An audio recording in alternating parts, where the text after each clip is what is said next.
இயேசு கிறிஸ்துவின் இன்ப இனிய நாமத்தில் வாழ்த்துகிறோம்.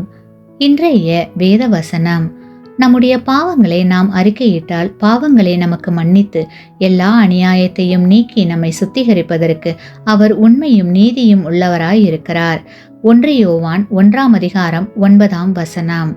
Today's Bible verse: If we confess our sins, He is faithful and just to forgive us our sins and to cleanse us from all unrighteousness.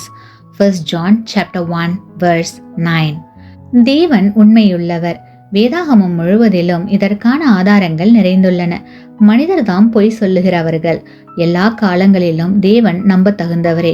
இவ்வாறு அவர் உண்மையுள்ளவராக இருப்பதோடு நியாயமுள்ளவராகவும் இருப்பதால் நம் வழக்கு நல்லதொரு நீதிபதியிடம் இருக்கிறதென்று நாம் தைரியம் கொள்ளலாம். அவர் உண்மையுள்ளவர் என்பதால் அவருடைய வாக்குத்தத்தங்களை நாம் முழுமையாக நம்பலாம்.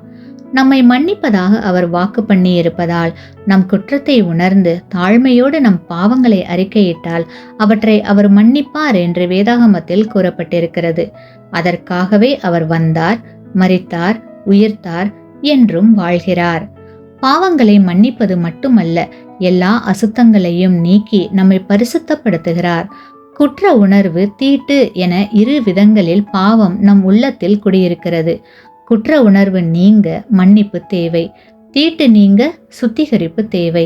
செய்த பாவங்களுக்காக வருத்தம் வராவிட்டால் மன்னிப்பு கேட்கிற ஜெபம் வெறும் வார்த்தைகளே ஆகும்.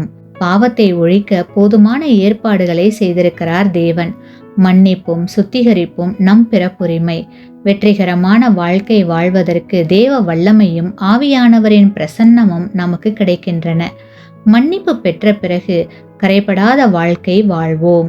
தேவனுக்கு மகிமை கொண்டு வரும்படியாக வாழ்வோம். இதற்கு விலையாக தேவகுமாரன் தமது இரத்தத்தை கொடுத்தார். நமக்கு இது இலவசமாக கிடைத்தது. தேவன் தருகிற இந்த ஈவை நாம் ஏற்றுக்கொண்டால் பாவத்தின் வல்லமையில் இருந்து நம்முடைய வாழ்வு வெற்றி பெறும். அப்போது அவருடைய ஆச்சரியமான கிருபைக்கு நன்றியோடு நம் பாதையில் வருகிற எல்லா சோதனைகளையும் வெல்கிறவர்களாக வெற்றி நடை போடுவோம்.